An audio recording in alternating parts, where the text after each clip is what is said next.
Comme il avait fait ce matin au pavillon présidentiel de l'aéroport international de Njili, le chef de l'État était à l'entrée de ses bureaux de la Cité de l'Union africaine pour accueillir personnellement son hôte de marque.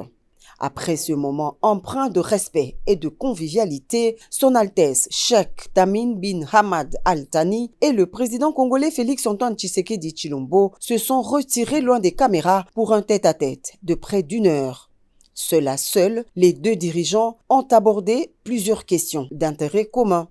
Après cette entrevue, l'autre temps fort de la visite historique du monarque qatarien, c'est la signature de 6 protocoles d'accord couvrant plusieurs secteurs: transport, justice, affaires sociales, diplomatie et jeunesse. En présence de 2 chefs d'État, les ministres sectoriels des 2 États ont signé des accords. Le premier est un protocole d'entente dans le domaine des ports entre Qatar Port Management Company de l'État du Qatar et l'Office national des transports, ONATRA SA, représenté par le vice-premier ministre, ministre des Transports et Voies de communication et désenclavement de la République démocratique du Congo, Jean-Pierre Bemba Gombo, et pour la partie qatari, par son ministre d'État, ministre des Affaires étrangères de l'État du Qatar, Dr Mohamed bin Abdelaziz bin Saleh Al-Khulafi. Le deuxième est un protocole d'accord de coopération dans le domaine juridique entre le ministère de la Justice de l'État du Qatar et le ministère de la Justice de la République démocratique du Congo, représenté par la ministre d'État, ministre des Affaires étrangères, coopération internationale et francophonie, Madame Kaikwamba Wagner.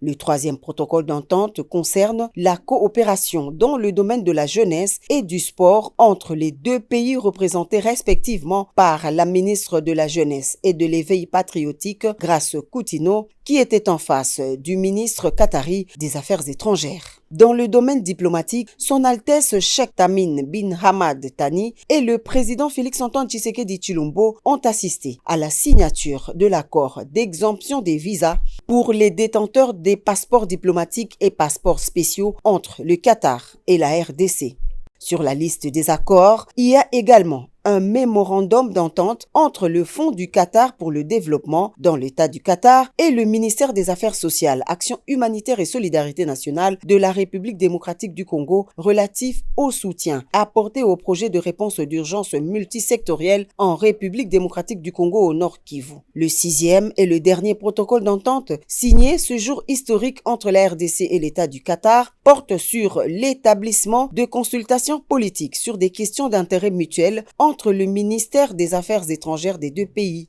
Ces accords signés en présence des 2 chefs d'État est le fruit d'excellentes relations bilatérales qu'entretiennent les 2 pays. Cette visite historique, qui est la première d'un émir qatarien en RDC, avait été conclue en marge du 2e sommet mondial pour le développement social organisé à Doha du 4 au 6 novembre dernier, où le chef de l'État Félix-Antoine Tshisekedi Tshilombo s'était entretenu avec l'émir du Qatar sur de nombreux sujets d'intérêt commun et sur les différents processus de paix en cours. Pari gagné pour le président Félix Tshisekedi Tshilombo, pour qui la diplomatie fait partie du pilier de bonne gouvernance. Dans le domaine sécuritaire, le Qatar joue un rôle clé de médiation entre la RDC et l'AFC M23 dans le cadre du processus de Doha. Retenez également qu'il y a un mois, plusieurs lettres d'intention avaient été signées avec la société d'investissement qatarienne Al Mansour Holding, avec un capital évalué à près de 21 milliards de dollars américains à injecter dans divers secteurs.